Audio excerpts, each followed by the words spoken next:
sabemos, iglesia, que en cualquier iglesia que nosotros vayamos, va a haber imperfecciones, porque nosotros como seres humanos somos imperfectos. El que Tesalónica fuera una iglesia ejemplar, digna de imitar, no quiere decir que no fuera imperfecta. Pero hoy vivimos en un tiempo, iglesia, donde hay mucha información dentro de una iglesia, pero vemos muy poca transformación. Hay muchas palabras, pero vemos muy poco testimonio dentro de las iglesias. Hay asistencia a la iglesia, pero no siempre hay compromiso con Cristo. Mas, sin embargo, iglesia, la Biblia nos muestra una iglesia diferente, una iglesia que marcó la diferencia, y esta fue la iglesia de la que yo quiero hablarte hoy, la iglesia de Tesalónica, los creyentes de Tesalónica. Y como lo dije hace un momento, esta iglesia no era perfecta, pero sí era ejemplar. Y cuando el apóstol Pablo habla de ellos, no solo menciona lo que creían, sino cómo vivían. Y vemos en los pasajes que leímos cómo era su testimonio. Su testimonio de esta iglesia fue tan fuerte que otras iglesias los miraban con ejemplo. Y leímos, ¿verdad?, cómo se expandió el evangelio, no solamente en Tesalónica, sino a otras ciudades como a Macedonia y como a Acaya.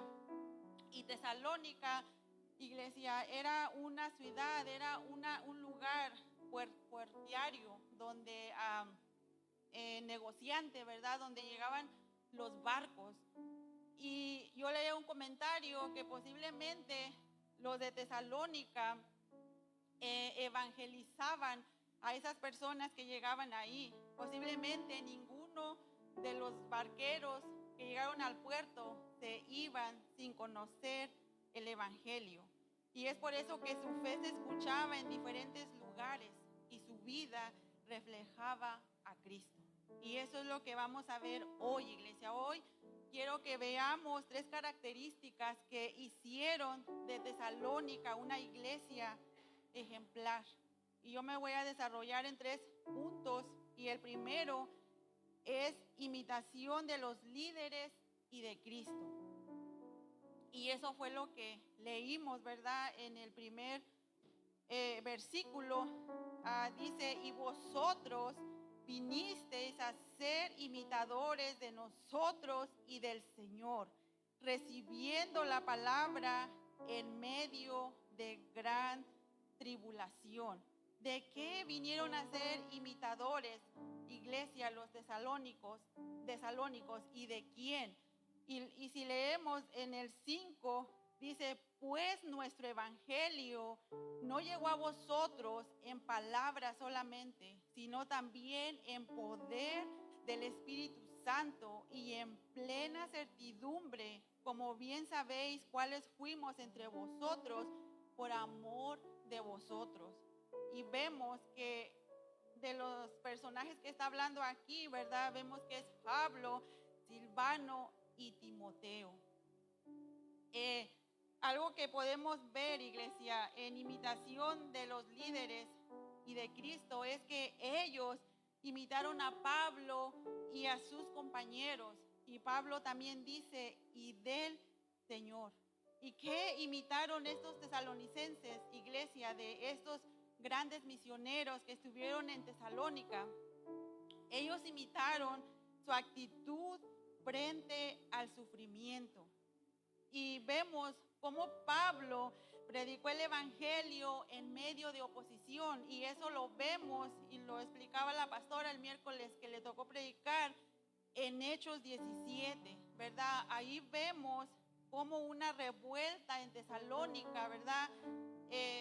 Se causó una revuelta en Tesalónica a causa del evangelio, a causa de que Pablo y estos otros misioneros habían llevado el evangelio, porque se dice que muchos de los que estaban ahí creyeron, ¿verdad? Entre los que estaban ahí, griegos y a lo mejor judíos, creyeron en el evangelio. Y a causa de eso dice que se levantó un gran disturbio causado por celos modelos religiosos. Y solamente lo estoy resumiendo, tú puedes leerlo en Hechos 17. Cuando Pablo predicó en Tesalónica, algunas personas aceptaron el mensaje, pero otras provocaron una revuelta y acusaron falsamente a los creyentes ante las autoridades. Pablo y Silas fueron sacados por la noche a Berea y llegaron allá. Y aún así, hermanos, ellos siguieron predicando. Y luego aquí mismo en Tesalonicenses 2:2 vemos lo que Pablo dice. Pues habiendo antes padecido y sido ultrajados en Filipos, como sabéis, tuvimos denuedo en nuestro Dios para anunciaros el evangelio de Dios en medio de gran oposición. Y vemos, iglesia, cómo Pablo fue golpeado, maltratado, pero eso no lo detuvo. Y de la misma manera la iglesia de Tesalónica predicó el evangelio en medio de gran oposición. Y el domingo que escuchábamos la predicación del pastor, ¿verdad? Y yo veía el tema, ¿verdad?, que él traía. Y el tema era, aunque por encima del llanto y desesperación, el nombre de Dios es glorificado. Iglesia, y yo lo escuché delante de Dios, te digo que lo escuché y me gocé de ver, ¿verdad?, cómo en el libro de Hechos presenta la muerte de Esteban y luego cómo estos creyentes en medio del dolor, en medio de la persecución, de lo que había pasado y en medio de eso, por medio de eso, ellos se esparcieron y aún con dolor, con tristeza, ellos seguían predicando el evangelio. Y la iglesia de Tesalónica, iglesia, hizo lo mismo. Ellos predicaron el evangelio en medio de oposición. Ellos no abandonaron su fe siguió intacta. Ellos no se rindieron ante la presión, iglesia, porque ¿qué presión podía haber? Y algo que podemos ver, que podía haber presión social. ¿Por qué, iglesia? Porque ellos dejaron sus costumbres paganos, porque ellos servían a dioses paganos. Y la misma palabra que acabamos de leer dice que los de Tesalónica se convirtieron de sus ídolos a Dios. Ellos cambiaron su estilo de vida y esto provocó rechazo de la sociedad. Esto provocó burlas y posible expulsión de círculos sociales. Y aún así, iglesia, ellos no se rindieron ante la presión. Ellos siguieron firmes, permanecieron firmes en lo que ellos habían creído, en lo que ellos habían imitado, tanto de Pablo, de Silvano y de Timoteo y de nuestro Señor Jesucristo. También había presión económica y en ese tiempo muchas actividades económicas estaban ligados a la idolatría, a las prácticas paganas y a cultos falsos. Y ellos, hermanos, al convertirse, podían perder su trabajo, podían perder sus clientes y podían perder oportunidades. Pero aún así, ellos decidieron, iglesia, imitar a sus líderes y ellos decidieron predicar el evangelio con denuedo. Y no solamente que el evangelio se quedara dentro de Tesalónica, sino que el evangelio fue esparcido. Ahora la pregunta sería para nosotros, ¿qué estamos haciendo nosotros para llevar el evangelio? Nosotros, yo creo, iglesia, que vivimos un evangelio muy cómodo. Vivimos una vida muy cómoda. No queremos incomodarnos, no nos incomodamos. Pero hoy vemos a Tesalónica, una iglesia ejemplar, digna de imitar, una iglesia joven, una iglesia donde Pablo no estuvo con ellos tanto tiempo, pero ellos recibieron el evangelio, iglesia, con poder. Y el evangelio no llegó solamente a ellos en palabras, sino en el poder del Espíritu Santo. Y tal vez eso es lo que hoy nos hace falta a la iglesia. no que no tengamos el Espíritu Santo. Tal vez necesitamos la llenura y el poder del Espíritu Santo para nosotros ser valientes y predicar y proclamar el Evangelio.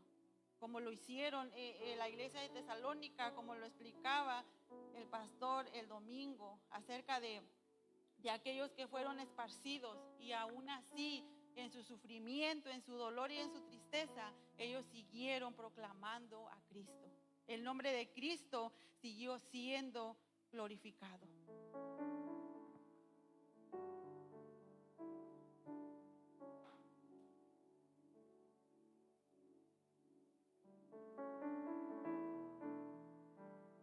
Y vemos en el punto número 2, iglesia, perseverancia en la tribulación con gozo. Y lo vemos ahí en el mismo pasaje que leímos. Dice, y vosotros vinisteis a ser imitadores de nosotros y del Señor, recibiendo la palabra en medio de gran tribulación, con gozo del Espíritu Santo. Hermanos, la iglesia de Tesalónica no solo perseveró en medio de la prueba, sino que lo hizo con gozo. ¿Y sabes por qué, iglesia? Porque su gozo no venía de las circunstancias que estaban viviendo. Nuestro gozo no tiene que venir de lo que vivimos y de lo que hacemos, iglesia. Su gozo venía del Espíritu Santo. Su gozo no era emocional ni superficial, era un gozo espiritual producido por Dios. La iglesia de Tesalónica, ellos no solo escucharon el Evangelio, iglesia, ellos lo creyeron. Y ahí está el detalle, ahí está el problema. Ellos no solamente lo escucharon, ellos lo creyeron. Y muchas veces nosotros lo escuchamos, pero muchas veces no lo creemos. Ellos lo creyeron profundamente, iglesia. Ellos no esperaron a que pasaran sus problemas para tener gozo. Ellos no dijeron, cuando todo mejore, voy a estar bien. Ellos decidieron estar firmes, aun cuando todo estaba difícil. Y eso no quiere decir, iglesia, que cuando tengamos sufrimiento, que cuando tengamos problemas, no vamos a ponernos tristes y no vamos a llorar. Muchas veces nos afligimos, muchas veces nos sentimos tristes porque somos humanos y porque sentimos. Eso no quiere decir que la iglesia de Tesalónica no sintiera tristeza en su tribulación. Pero ellos decidieron estar firmes aun cuando todo estaba difícil. Y la pregunta para nosotros como iglesia o para ti, ¿qué haces cuando vienen problemas a tu vida?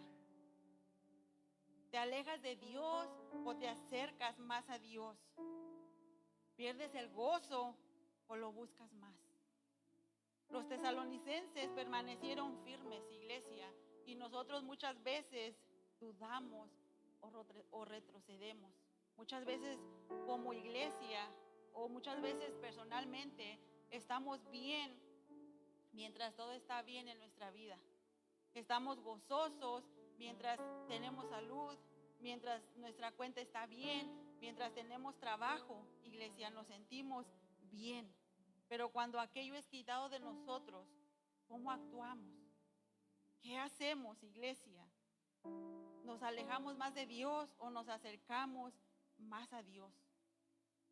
Una predicación que escuchaba hace un tiempo de Núñez, que se llama Sufriendo Bien.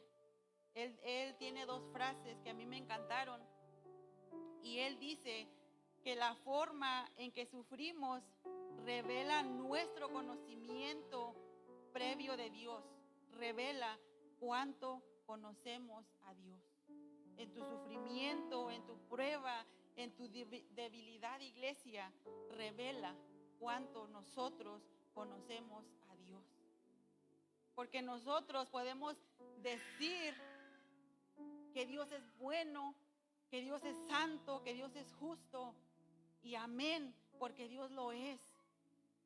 Y muchas veces lo decimos cuando todo está bien, pero cuando no está bien, iglesia, ¿qué hacemos? ¿A dónde vamos? ¿A dónde llevamos nuestro dolor? ¿A dónde llevamos nuestro sufrimiento, iglesia? Y la forma en que nosotros sufrimos, cómo vivimos nuestro sufrimiento, iglesia, revela nuestro conocimiento de cuánto conocemos a Dios. Y él dice otra frase: el sufrimiento bien llevado no produce amargura, sino un conocimiento más profundo de la soberanía y el carácter de Dios. Iglesia, el sufrimiento, cuando nosotros lo llevamos bien, no produce amargura. No deberíamos de estar amargados. Como les decía, no me recuerdo si es Pedro, pero si es Pedro, que no los tomara, ¿verdad?, la prueba, que no los tomara como desaprevenidos, ¿verdad? Y a nosotros como creyentes no debería de asustarnos y tampoco debería de tomarnos como desaprevenidos. Porque si algo dijo el Señor en su palabra, era que en este mundo tendríamos aflicción. Si lo pudiéramos decir como una promesa, iglesia, Él dijo. Él nunca dijo que nosotros íbamos a estar bien. Él nunca dijo que nosotros íbamos a hacer riquezas en esta tierra. Pero Él sí dijo que en este mundo nosotros tendríamos aflicción. Y cuando Él ora por sus discípulos, Él dice: yo no te pido que los quites del mundo, pero sí que los guardes. Iglesia, cuando nuestro sufrimiento es bien llevado delante de Dios, iglesia, no debe de haber amargura en nuestra vida. Y yo sé que no es fácil, iglesia, cuando nos encontramos en situaciones difíciles. Y uno va aprendiendo conforme van pasando los días, los meses y los años. Y nuestra vida, en todo tiempo, iglesia, debe de glorificar a Dios. Y tenemos esta iglesia de Tesalónica, joven, recién convertida, pero que recibieron el evangelio, y no solamente lo recibieron, sino lo creyeron. ¿Qué es lo que nos falta a nosotros como iglesia? Si nosotros decimos que oramos, y no estoy diciendo que no ores, iglesia, si nosotros decimos que leemos su palabra, eso debe de ser visible en cada uno de nosotros, iglesia, en nuestra vida, de cómo nos comportamos, de cómo vivimos, iglesia, y de cómo llevamos aún el sufrimiento en nuestra vida. Porque déjame decirte, iglesia, que el sufrimiento es inevitable y siempre va a venir a tu vida, porque mientras estemos de este lado de la gloria, iglesia, habrá sufrimiento. Eso no va a terminar hasta que crucemos del otro lado. Y como nosotros conocemos a Dios, como sea nuestro conocimiento, iglesia, vamos a poder llevar ese sufrimiento. Y hay un pasaje en Nehemías 8:10 y dice: el gozo del Señor es nuestra fortaleza. ¿Esto qué quiere decir, iglesia? Significa que la fuerza espiritual verdadera no proviene de tus circunstancias externas, sino de la alegría interna arraigada en Dios. Esta paz inquebrantable sostiene al creyente en dificultades, permitiéndole superar la tristeza y el temor al confiar en su presencia. Ese gozo, iglesia, es el que nos permite cantar. Ese gozo es el que nos permite orar en medio de nuestras dificultades. Ese gozo y ese poder de su Santo Espíritu, iglesia, fue quien ayudó a Pablo, fue quien ayudó a Timoteo, fue quien ayudó a Silas y a la iglesia de Tesalónica y a todos los creyentes que sufrieron persecución. Nuestro mismo Señor Jesucristo dice: por el gozo delante de mí, Él fue a la cruz por cada uno de nosotros. Él no fue a la cruz en amargura, iglesia. Él fue a la cruz gozoso, porque sabía que Él estaría delante de Dios y se sentaría a la diestra de su Padre. Y de la misma manera, iglesia, nosotros debemos de aprender a tener gozo, no solamente un gozo superficial, no solamente un gozo cuando estamos bien, iglesia, aun cuando nosotros no estamos bien. Y no quiere decir que vamos a andar riéndonos y diciendo, tengo gozo, tengo gozo. No, iglesia. Pero cuando nosotros nos arraigamos en la palabra de Dios y cuando nosotros le creemos a Dios, aún en medio del quebranto, nosotros podemos seguir adelante. Y nosotros podemos seguir teniendo esa paz que solamente Dios puede darnos, iglesia. Y en mi punto número 3, testimonio que impacta a otros. Leamos el versículo 7 y 8. Porque partiendo de vosotros ha sido divulgada la palabra del Señor, no solo en Macedonia y Acaya, sino que también en todo lugar vuestra fe en Dios se ha extendido, de modo que nosotros no tenemos necesidad de hablar nada, porque ellos mismos cuentan de nosotros la manera en que nos recibisteis y cómo os convertís de los ídolos a Dios para servir al Dios vivo y verdadero. Algo que vemos, iglesia, en el testimonio de los tesalonicenses que impactó al ser ejemplar es que ellos se convirtieron su fe en un modelo activo a pesar de la persecución. Su firme convicción, gozo en el espíritu y el cambio radical de vida. Ellos fueron convertidos literalmente de los ídolos a Dios, porque Tesalónica era una ciudad pagana donde adoraban a dioses falsos. Y cuando llegó el evangelio, ellos cambiaron de los ídolos al Dios verdadero. Hicieron que la palabra de Dios resonara en toda la región, inspirando a otros creyentes, iglesia. Ellos no se quedaron solamente para ellos, iglesia, sino que ellos divulgaron la palabra, no solo en Macedonia y Acaya, sino que también en todo lugar. Vuestra fe en Dios se ha extendido, de modo que nosotros no tenemos necesidad de hablarles. Ellos no solo conocieron la verdad, sino que se convirtieron en un modelo a seguir para todos los creyentes en Macedonia y Acaya. Predicaron el evangelio, como decía hace un momento, al todo el que pasaba por ahí, lo evangelizaban, porque Tesalónica era un lugar portuario, era un lugar donde pasaba mucha gente, era un lugar muy importante. Su fe no se quedó solo en Tesalónica, iglesia.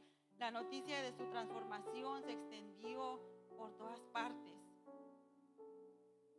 Abandonaron la idolatría para servir al Dios vivo y verdadero, lo que demostró un cambio real y visible. Ellos abandonaron, dejaron sus dioses y sirvieron al Dios vivo. Y tal vez hoy nosotros no tenemos ídolos como ellos tenían, hablando de dioses paganos, de deidades paganos, iglesia. Pero tal vez hoy nosotros tenemos ídolos en nuestra vida y debemos de reconocer cuáles son esos ídolos que hay en nuestra vida, y todo lo que quite el tiempo a Dios, iglesia, es idolatría. Su fe fue moldeada imitando a Pablo, a Silas, Timoteo y en última instancia al Señor, creando una cadena de imitación de Cristo. Y Pablo decía, sean imitadores de mí como yo lo soy de Cristo. Y algo que nosotros sabemos, iglesia, que Cristo es el modelo perfecto. Y estos creyentes en Tesalónica no solo recibieron el evangelio, sino que también absorbieron, adaptaron el estilo de vida de sus mensajeros, de Pablo, de Silas, de Timoteo, y de ese modo llegaron a ser imitadores de Jesús. Y la misma carta nos dice en Tesalonicenses 2:10, dice, vosotros sois testigos y Dios también de cuán santa, justa e irreprensiblemente nos comportamos con vosotros los creyentes.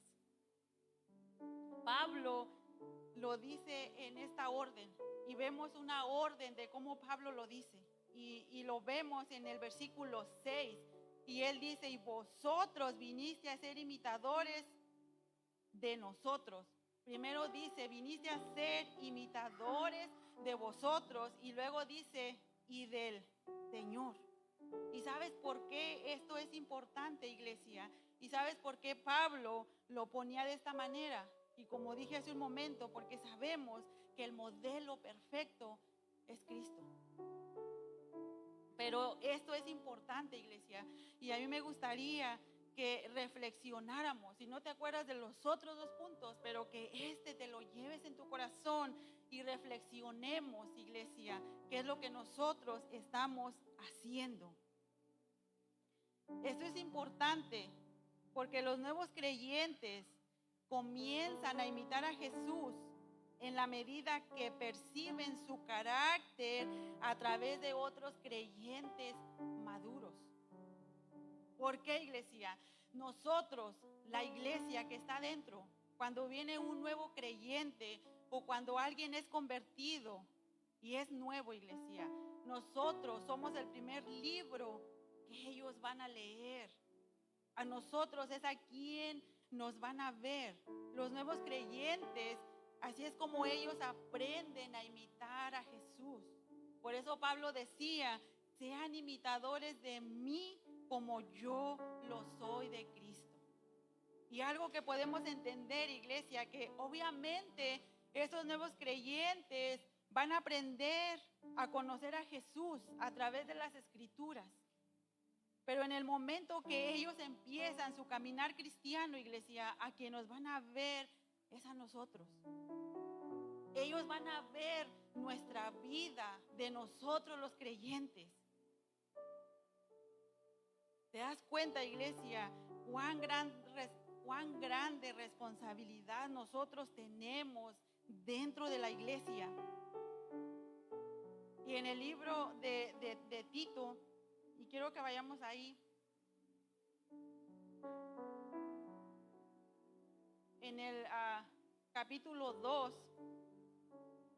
y versículo del 3 al 5, y yo sé que Tito, ¿verdad?, es una enseñanza de doctrina, es doctrina, y yo sé que primeramente puede hablarle a los pastores, ¿verdad?, y habla a los pastores, pero algo que nosotros tenemos que entender, iglesia, que la responsabilidad no solamente es del pastor, la responsabilidad es de cada creyente que estamos aquí y de toda la iglesia. Y algo que Tito decía, o Pablo a Tito: las ancianas asimismo sean reverentes en su porte, no calumniadoras, no esclavas del vino, maestras del bien, que enseñen a las mujeres jóvenes a amar a sus maridos y a sus hijos, a ser prudentes, castas, cuidadosas de su casa, buenas, sujetas a sus maridos, para que la palabra de Dios no sea blasfemada. ¿Te das cuenta, iglesia, cuán importante es el testimonio de la iglesia? ¿Te das cuenta cuán impactante puede ser el testimonio tuyo para un nuevo creyente? Porque como dije hace un momento, iglesia, ellos no saben lo que nosotros ya hemos aprendido. Ellos van a vernos a nosotros, ellos van a ver cómo te conduces tú como iglesia. Ellos van a ver mi vida, cómo vivo, y ellos van a imitar, iglesia, lo que nosotros hagamos. Y algo que vemos en Pablo, y él lo vuelve a decir en Filipenses 3:17: hermanos, sed imitadores de mí y mirar a los que así se conducen según el ejemplo que tenéis de nosotros. Y yo sé que muchas veces, y eso es verdad, iglesia, porque nuestros ojos deben de estar puestos en el autor y consumador de la fe. Y muchas veces nosotros le decimos al nuevo creyente: mira a Cristo, mira a Cristo. Y eso tiene que ser, porque Cristo es el modelo perfecto. Pero en ese momento del discipulado, ¿eres tú o soy yo a quien ellos van a ver? Y de la manera que tú te conduces, ellos van a imitar. Y Pablo, siendo un hombre como tú y como yo, atado a pasiones, él decía con toda seguridad: sean imitadores de mí como yo lo soy de Cristo. Y vemos cómo Pablo les dice: porque ustedes son testigos, y Dios también, de cuán santa y justa e irreprensiblemente nos comportamos con vosotros. Y el pasaje que acabamos de leer en Tito, y aunque yo sé que nos habla a las mujeres, y deberíamos de tomarlo para nuestra vida, iglesia, y también para el varón, nuestra vida está modelando a Cristo. Si toda la iglesia, hermanos o hermana, te imitara a ti, ¿cómo sería la iglesia? Preguntémonos eso. Si aquel nuevo creyente que viene te imitara a ti, ¿cómo sería ese nuevo creyente? O si imitara a toda la iglesia, ¿cómo sería, iglesia? Tito les dice a las ancianas que enseñen a las mujeres jóvenes a amar a sus maridos, a sus hijos, a ser prudentes, castas, cuidadosas de su casa, buenas, sujetas a sus maridos, para que la palabra de Dios no sea blasfemada. Y también nos dice que seamos maestras del bien. ¿Cómo nosotros, iglesia, modelamos a Cristo en nuestra vida? Y esto va más con nosotras como mujeres, iglesia, en nuestra vestimenta. ¿Cómo nos vestimos para Dios? Cuando estamos en nuestra casa arreglándonos y tenemos un espejo, iglesia, y nos vemos, deberíamos de preguntarnos: mi vestimenta, mi vida, lo que llevo puesto, mis ornamentos, glorifican a Dios. ¿Cómo, iglesia, fuera la iglesia si se apareciera a ti, se imitara a ti? Y algo que tenemos que preguntarnos es si nuestra vida está modelando a Cristo. Y muchas veces es algo que nosotros lo dejamos a la ligera. Y muchas veces nosotros como creyentes decimos: es que yo así soy, es que no pasa nada, iglesia. Pero a causa de nosotros o a causa de la iglesia, la palabra de Dios puede ser blasfemada. Y qué puedo decir, ¿verdad? Y qué bueno sería que solamente sea aquella persona, pero la iglesia se va envuelta. Y no solamente la iglesia, sino quien conduce la iglesia, quien representa a la iglesia. Y es por eso que muchas personas hoy no quieren nada con Dios, no quieren nada con Cristo, porque yo he escuchado personas que dicen: pues si voy a hacer así, ¿para qué voy a la iglesia? Si voy a hacer lo que hace aquella, ¿para qué voy a la iglesia? Nos damos cuenta, iglesia, cuán importante es nuestro testimonio. Esta iglesia de Tesalónica no solamente, otra vez lo digo, lo creyó, lo escuchó, sino que lo creyó y lo llevó a la práctica. En nuestra vida como creyentes, iglesia, debemos de preguntarnos si nuestra vida imita a Cristo. Si nosotros podemos decir lo mismo que decía Pablo: sean imitadores de mí como yo lo soy de Cristo. Hoy pregúntate, iglesia, si tú con toda seguridad pudieras decirle a alguien más: sé imitadora de mí como yo lo soy de Cristo.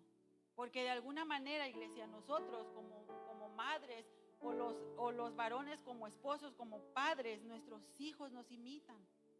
Las personas que están alrededor nos imitan. ¿Y cómo nos conducimos nosotros como madres? ¿Cómo aconsejamos a nuestras hijas? ¿Cómo aconsejamos a nuestros hijos? Si a nuestro esposo le preguntaran de nosotros, ¿qué diría nuestro esposo? O viceversa, ¿qué diría nuestro esposo de nosotros o nosotras de nuestro esposo? Iglesia, nuestro testimonio es importante. Y dentro de la iglesia, los nuevos creyentes van a imitar a otros creyentes. Como Pablo lo decía, sean imitadores, y no solamente de mí, sino que vean aquellos cómo se conducen, también imítenlos. ¿Cómo estás conduciendo tu vida, iglesia? Cuando tienes que aconsejar a tus hijos, ¿cómo te conduces? Y hace poco hablaba con alguien y me decía, es que esto está pasando y esto está sucediendo y son cosas muy fuertes y yo no sé qué hacer y yo no sé cómo hacerlo. Y tú no sabes, iglesia, cuando vienen esas preguntas a tu vida, cuánta carga y cuánta responsabilidad hay dentro de nosotros. Porque si tú no sabes aconsejar conforme a la palabra de Dios, tú puedes errar, tú puedes equivocarte y tú puedes dañar la reputación de aquella persona y de aquella persona a la que tú estás aconsejando. Y en ese momento, yo en mi corazón, escuchando a la persona, le decía, Señor, ayúdame a dar una respuesta que te glorifique. Que aunque lo que yo le voy a decir a esa persona le duela, pero que tu nombre sea glorificado. Y eso deberíamos de preguntarnos, iglesia, cuando nosotros aconsejamos a nuestros hijos y a nuestras hijas. Y muchos a lo mejor pensamos, en este caso mis hijas todas están casadas, pero aún yo me siento con la responsabilidad de cada una. Aunque ellas estén casadas, como madre, mi responsabilidad nunca se va a acabar. Y yo tengo que estar al pendiente de su vida si ellas están modelando a Cristo. Pero para eso, iglesia, primero tengo que modelarlo yo en mi vida. Y vemos que esta iglesia es una iglesia digna de imitar, no una iglesia perfecta, porque nadie lo somos, iglesia, pero era una iglesia que Pablo elogió. Y quiero terminar con 1 Tesalonicenses 2.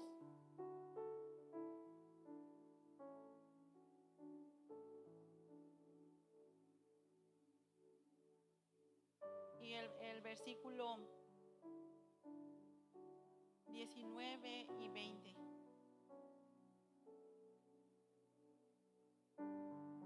Dice, porque ¿cuál es nuestra esperanza o gozo o corona de que me gloríe? ¿No lo sois vosotros delante de nuestro Señor Jesucristo en su venida? Vosotros sois nuestra gloria y gozo. Y es un pasaje, hermanos, muy hermoso y algo que podemos ver, que Pablo encuentra su mayor alegría y satisfacción en ver a otros caminar con Jesús y llegar a la madurez espiritual.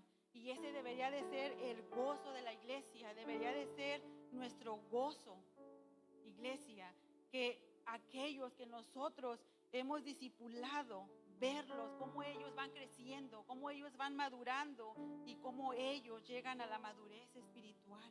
Y yo sé que ese sería el gozo y es el gozo del pastor de esta iglesia. Cuando ve que la iglesia crece, cuando ve que la iglesia es madura. Y Pablo nos recuerda que el mayor logro es presentar a las personas transformadas ante el Señor. Y él por eso decía, vosotros sois nuestra gloria y nuestro gozo. Pablo se gozaba con esta iglesia, que aunque él no estuvo presente y solo estuvo por 3 semanas, y cuando le llevan el testimonio de esta iglesia, ¿cómo crees que Pablo se sintió? De ver que era una iglesia muy joven y que en medio de persecución era una iglesia que seguía creyendo, que seguía avanzando. Y algo, iglesia, que nosotros debemos de anhelar es que no seamos una iglesia más o una iglesia del montón, como decía la pastora el miércoles pasado, que seamos una iglesia que modele a Cristo y que otros puedan decir, como decía Pablo, de estos creyentes que eran dignos de ser imitados. Oremos al Señor, iglesia, para que nos ayude a ser una iglesia, no solamente del montón, no solamente una iglesia que esté aquí encerrada en 4 paredes, sino que lleve el evangelio, y una iglesia que cada creyente que esté aquí, que cada persona que esté aquí tenga una vida transformada, y que nuestra vida, iglesia, glorifique a Dios en todo lo que nosotros hagamos, iglesia. Y que el Señor te bendiga, iglesia. Y yo solamente le doy gracias a Dios porque ha sido bueno en mi vida y con mi familia. Y siempre, ¿verdad?, pidiendo sus oraciones para mi vida, para mi familia y para cada una de las que exponemos la palabra, ¿verdad? Yo sé que ahorita el hermano Pepe no está, ojalá se active, ¿verdad? Pero para cada una de nosotras 3 que predicamos la palabra, iglesia, porque yo sé que somos humanas, que fallamos y que tenemos muchas imperfecciones, pero también a la vez me gozo, iglesia, porque somos valientes y porque se nos da la oportunidad de predicar el evangelio. Y también oremos por la vida del pastor, que el Señor lo ayude, lo fortalezca, y yo sé que Él está preparando las enseñanzas que nos va a traer, no sé si este domingo, ¿verdad?, pero que el Señor lo ayude y que lo fortalezca en cada predicación, iglesia. Y siempre sigamos orando para que el Señor pueda proveerle un trabajo cerca de su familia. Y yo le dejo el lugar, pastora. Que Dios los bendiga, iglesia. Gloria a Dios.